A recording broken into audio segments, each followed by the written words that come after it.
बिस्मिल्लाहिर्रहमानिर्रहीम अस्सलाम वालेकुम। आज T20 वर्ल्ड कप के अहम तरीन मैच में शहनशाह अफरीदी ने शानदार बॉलिंग का मुजाहरा करते हुए मैन ऑफ द मैच का अवार्ड हासिल किया।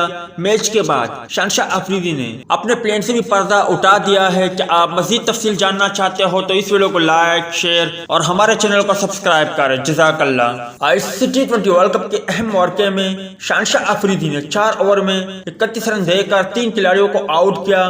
उन्होंने पहले ओवर में रोहित शर्मा और फिर अगले ओवर में केएल राहुल को आउट करके टीम को अच्छा आगाज फराहम किया। इनिंग्स खत्म होने के बाद बात करते हुए शहनशाह अफरीदी ने बताया कि बॉलिंग के आगाज में विकेट हासिल करना हमारा प्लान था, जिस पर अच्छे तरीके से अमल किया। एक सवाल पर उन्होंने बताया कि गुज़िश्ता रोज गेंद स्विंग करने की प्रैक्टिस की थी जो मैच में काम आई। अगर नया गेंद स्विंग ना होता तो विकेट लेना मुश्किल हो जाता। शहनशाह अफरीदी ने बताया कि नया गेंद खेलने में मुश्किल है, लेकिन फिर गेंद अच्छी तरह बल्ले पर आना शुरू हो जाता है। उनका मजीद कहना था कि आईसीसी T20 वर्ल्ड कप में अच्छा आगाज हुआ, अपने रिवायती हरीफ को शिकस्त देने में कामयाब रहे। ताहम आने वाले मैचों में भी इसी तरह की कारकर्दगी का मुजाहरा करेंगे और कोशिश करेंगे कि आईसीसी T20 वर्ल्ड कप की फातह बन जाए। उम्मीद है दोस्तों कि आज के मुख्तसर वीडियो भी आप भाइयों को पसंद आई होगी।